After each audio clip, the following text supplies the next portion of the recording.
নমস্কার বন্ধুরা, all India jobs today চ্যানেলে আপনাদের সবাইকে স্বাগত। দোল পূর্ণিমায় বছরের সবচেয়ে বড় চন্দ্রগ্রহণ। হ্যাঁ, 3রা মার্চ 2026 সালে বছরের সবথেকে বড় এবং বছরের প্রথম চন্দ্রগ্রহণ। তো দেখে নিন কখন শুরু হবে এই চন্দ্রগ্রহণ, কতক্ষণ চলবে, কি কি করা নিষেধ, কখন কি খেতে পারবেন না, কখন থেকে সবকিছু বাধা বিপত্তি কাটবে অবশ্যই জেনে নিন। 2026 সালে মোট 4টি গ্রহণ হবে। এর মধ্যে 2টি সূর্যগ্রহণ এবং 2টি চন্দ্রগ্রহণ। বৈদিক জ্যোতিষে গ্রহণকে অশুভ বলে মনে করা হয়। এই বছরের প্রথম চন্দ্রগ্রহণ হবে মার্চ মাসে। ফাল্গুন মাসের পূর্ণিমা তিথিতে এই গ্রহণ হবে। বিশেষ দিনে হবে বলে এই বছরের প্রথম গ্রহণের আলাদা গুরুত্ব রয়েছে। জেনে নিন কবে, কখন, কোথা থেকে গ্রহণ দেখা যাবে। কবে হবে 2026 সালের প্রথম চন্দ্রগ্রহণ? 3রা মার্চ 2026 মঙ্গলবার থাকবে ফাল্গুনী পূর্ণিমা তিথি। ওই দিনেই পালিত হবে দোল উৎসব। সেই কারণ ফাল্গুনী পূর্ণিমার আরেক নাম দোল পূর্ণিমা। ভারতীয় সময় অনুসারে 3রা মার্চ দুপুর 3:20 চাঁদে গ্রহণ লাগবে। গ্রহণ চলবে সন্ধে 6:47 পর্যন্ত। মোট 3 ঘন্টা 27 মিনিট ধরে গ্রহণ চলবে। এদিন হবে পূর্ণগ্রাস চন্দ্রগ্রহণ, অর্থাৎ চাঁদ পুরোপুরিভাবে গ্রহণের অন্ধকারে ঢাকা পড়ে যাবে। গ্রহণের সময় আরেকটু ভালো করে দেখে নেব। চন্দ্রগ্রহণ শুরু হবে 3রা মার্চ বিকেল 3:20। পূর্ণগ্রাস চন্দ্রগ্রহণ শুরু হয় বিকেল 4:38। গ্রহণের মধ্যদশা বিকেল 5:04। পূর্ণগ্রাস গ্রহণ শেষ বিকেল 5:33। চন্দ্রগ্রহণ শেষ হবে সন্ধে 6:47। পূর্ণগ্রাস গ্রহণ চলবে 59 মিনিট ধরে। কখন থাকবে সূতক কাল? জ্যোতিষ অনুসারে গ্রহণের সূতক কাল অত্যন্ত গুরুত্বপূর্ণ। এবছরের প্রথম চন্দ্রগ্রহণ ভারত থেকে দেখা যাবে, তাই আমাদের দেশে সূতক কাল কার্যকরী হবে। চন্দ্রগ্রহণের 9 ঘন্টা আগে থেকে শুরু হবে সূতক কাল। ধর্মীয় বিশ্বাস অনুসারে এই সময়ে কোনো শুভ কাজ করা যায় না। 3রা মার্চ সকাল 6:20 শুরু হবে সূতক কাল, চলবে সন্ধে 6:46 পর্যন্ত। আচ্ছা, ভারতে কি দেখা যাবে গ্রহণ?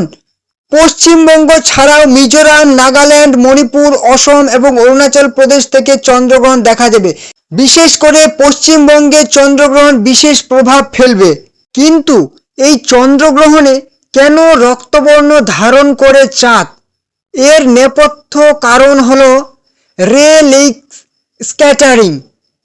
পূর্ণগ্রাস চন্দ্রগ্রহণের সময় পৃথিবী যেহেতু সূর্য এবং চাঁদের মাঝে থাকে, তাই সূর্যালোক সরাসরি চাঁদের ওপর গিয়ে পড়ে না, বরং পৃথিবীর বায়ুমণ্ডল স্বল্পদৈর্ঘ্যের নীল ও বেগুনি আলো বিচ্ছুরিত করে।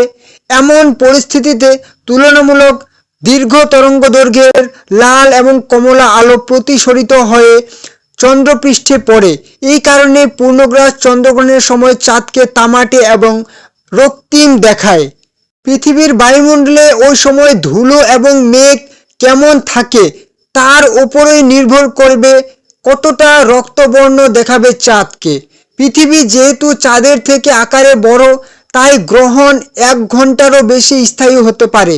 অন্যদিকে আংশিক চন্দ্রগ্রহণের সময় সূর্য, পৃথিবী এবং চাঁদ সরল রেখায় থাকে না। চাঁদের কিছুটা অংশে পৃথিবীর ছায়া পড়ে। পৃথিবী থেকে মনে হয় চাঁদের গায়ে যেন কেউ কামড় বসিয়েছে। চাঁদের যে অংশ ছায়ায় ঢাকা পড়ে তা একেবারেই নিকষ কালো অন্ধকারে ঢেকে যায়, বাকি অংশ উজ্জ্বল থাকে। তবে পূর্ণগ্রাস হোক বা আংশিক, 2 গ্রহণই খালি চোখে দেখা যায় পৃথিবী থেকে। এবারে জেনে নেব কোন রাশির ওপর কি প্রভাব ফেলবে চন্দ্রগ্রহণ। মেষ রাশি প্রথমেই জেনে নেব।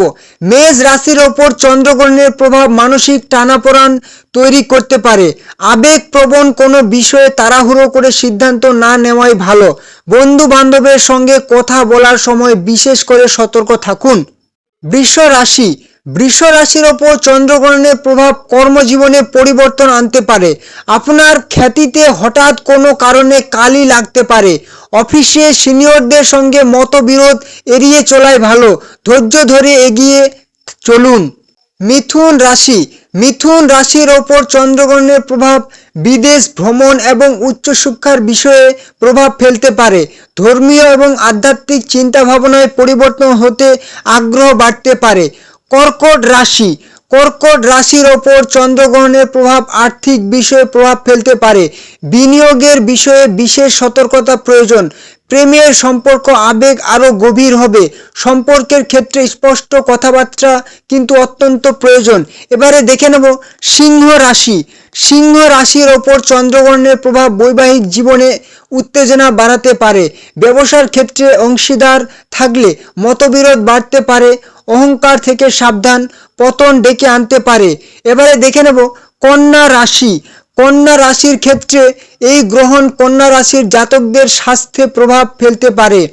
অসুখ বিসুখ হওয়ার আশঙ্কা আছে। দৈনন্দিন রুটিনের প্রতি মন দিতে হবে।